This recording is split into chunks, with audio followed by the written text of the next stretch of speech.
अस्सलाम वालेकुम नाजरीन। रिया के घर वाले और कबीर के घर वाले इनकी शादी नहीं होने देंगे। क्या कबीर और रिया भाग कर शादी कर लेंगे? कबीर रात को अपने कमरे में बैठा होता है और उसे रिया की बहुत ज़्यादा याद आ रही होती है।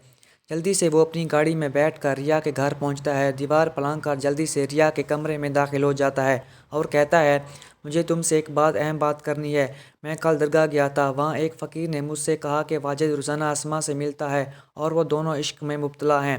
ये सुनकर रिया कहती है, ये मेरी शादी कराने के चक्कर में और सिकंदर भाई की शादी कराने के चक्कर में खुद फरार होने की कोशिश कर रहा है। आसमां ने इसलिए ये सब कुछ किया है। मेरी बहन बहुत बुरी है। इसके बाद रिया सिकंदर को बुलाती है और कहती है, भाई जल्दी से यहाँ आएँ और कबीर की बात सुने।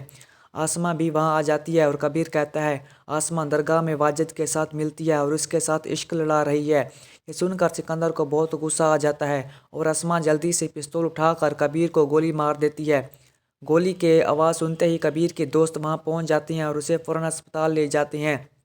रास्ते में वो कबीर की माँ और भाई को फ़ोन करते हैं कि आसमां ने कबीर को गोली मार दी है, आप फ़ौरन अस्पताल आ जाएं।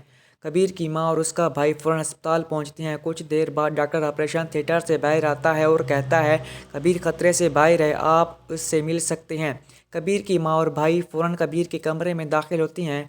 कबीर बिस्तर पर लेटा होता है और कहता है, मुझे आसमां ने गोली मारी है और मैं तुम्हें एक सच बताना चाहता हूँ कि वाजिद ने मुझ पे हमला करवाया था और रिया को अगवा करने वाला भी वाजिद था।